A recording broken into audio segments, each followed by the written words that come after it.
Haunted by unfortunate past, Coach Prime's assistant coach issues clear warning during intense summer workout. Deion Sanders has gone to great lengths to prove he's the prime time. Last season, Deion appointed the Marine Corps to train the players. We have seen his pupil, Travis Hunter, carrying heavy weights underwater. We have seen players in groups of two carrying heavy logs.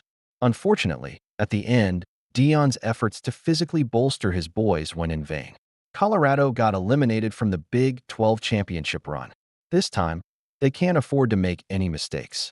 Deion has even revamped his roster by appointing a new head strength and conditioning coach this season. And the new one is all tuned in his role and keeps Deion's army on their toes with a stern warning. Cleveland Browns coach addresses Shedeur Sanders' work ethic at OTAs. The coach who comes with a much-needed vocal tonic for the Buffs tribe is none other than Andrew Swayze. Maurice Sims has been in that position for the previous 2 years. However, he transitioned to Director of Sports Performance in January this year. And Deion exactly knew who would fill Sims' shoes. After all, Swayze walks in with a resume of having served as strength and conditioning coach for the Miami Hurricanes for 15 years. His Miami stint has been divided into two. First as an assistant strength and conditioning coach from 1997 to 1998, and then as the head of the strength and conditioning program from 2001 to 16. He was Miami's co-head strength and conditioning coach in 2000. Walking into Boulder, he is already on a mission to tune Deion's boys into a physically and mentally motivated squad. On the June 9th episode of Reach the People Media, some clips from the Buffs summer training camp were uploaded. In that video, Swayze is spotted in the center, surrounded by Deion's boys. Just a little chat session amidst the grueling workouts. The coach started with, "What do we see about the workout? Like, what do you think how the workout went today?" The evaluation window in the Buffs camp stretches from Monday to Monday. And the entries started to pour in. Attention to detail, less mistakes, and so on and so forth. Then Deion's coach came up with the question, "How do we make it better?" That's when someone from the crowd said, "Focus." Yes, that's the exact word that Swayze had been looking for. And he elaborated on it. Here's what happens with teams when we talk about being mature. What happens when you start feeling good about the workout? You know what I'm saying. You starting to master the workout, you start feeling yourself. But here's what happens. When you start feeling good about yourself, we lose what? Focus. Focus. And this is what I was trying to tell y'all. As you start feeling yourself and start feeling good, this is when you gotta do what? Lock in and become more disciplined about the details.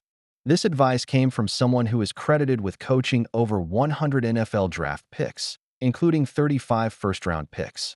NFL players such as New Orleans Saints running back Alvin Kamara and Denver Broncos wide receiver Philip Dorsett too.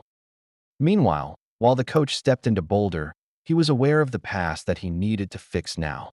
Coach Prime and the Colorado Buffaloes finished the regular season in a four-way tie for first place in the Big 12 Conference.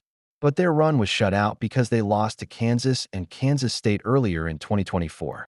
While Swayze is spotted running high on motivation to flip the script, where is Deion?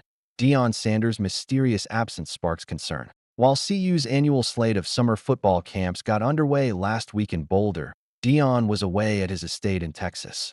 The reason? According to the reports, Coach Prime is dealing with an unspecified health issue.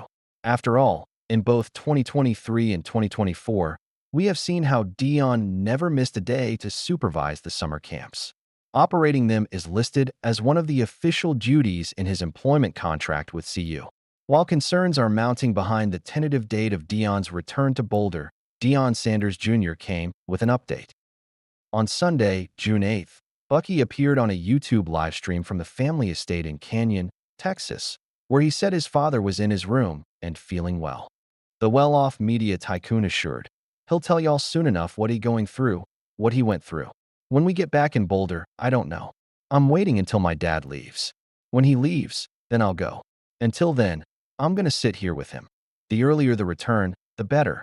After all, Deion Sanders has some unfinished business in Boulder. After a successful Julian "Juju" Lewis chase, Colorado has landed the quarterback. On the other hand, Deion has brought in the Liberty Flames quarterback, Kaidon Salter. So, an absolute tug-of-war kind of situation is prevailing for the QB1 spot in Boulder. While Salter is gaining the votes from analysts, a new problem pops up for Deion. As RJ Young highlighted, Kaidon Salter is going to help this, but there's no getting around this. The run game at Colorado has been garbage since Prime arrived.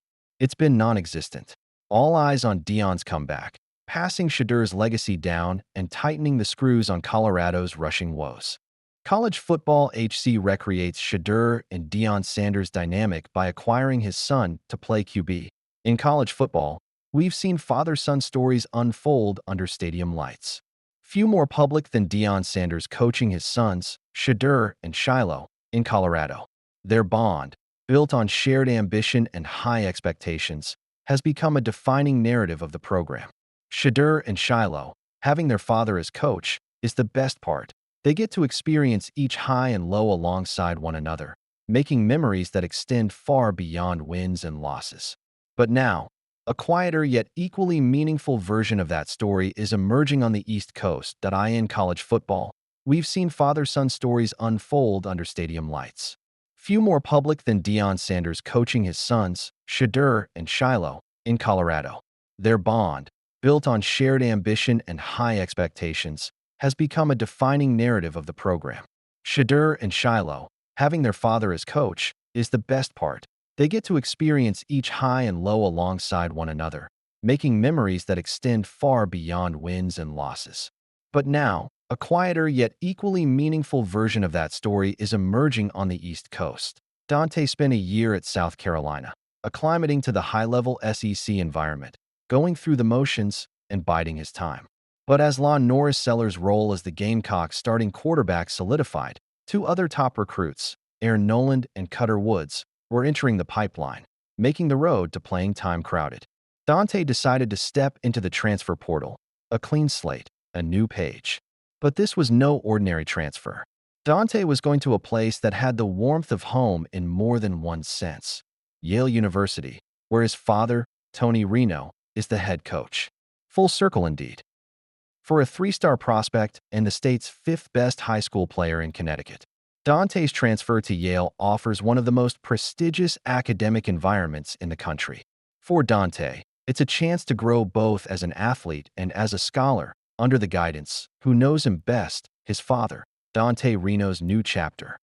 When Dante Reno called to depart South Carolina and enter the transfer portal, quarterback Aaron Noland, the new kid on the scene, spared a moment to bid Dante farewell with a short but heartfelt comment on Instagram.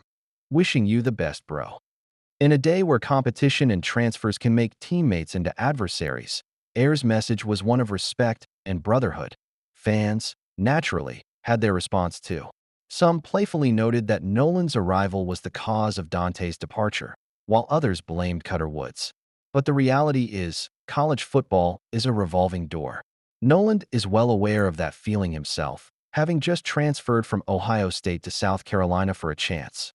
As Bravo Charlie put it on X, the second Julian Sayin flipped from Alabama to OSU, Air Noland was bound to transfer unless he beat Sayin out. His words to Dante were not so much a goodbye as a tip of the hat from one quarterback to another. For Dante, the transfer to Yale isn't solely about getting away from a deep depth chart. It's about the pursuit of playing time, yes, but it's also about family, heritage, and an opportunity to pen his script.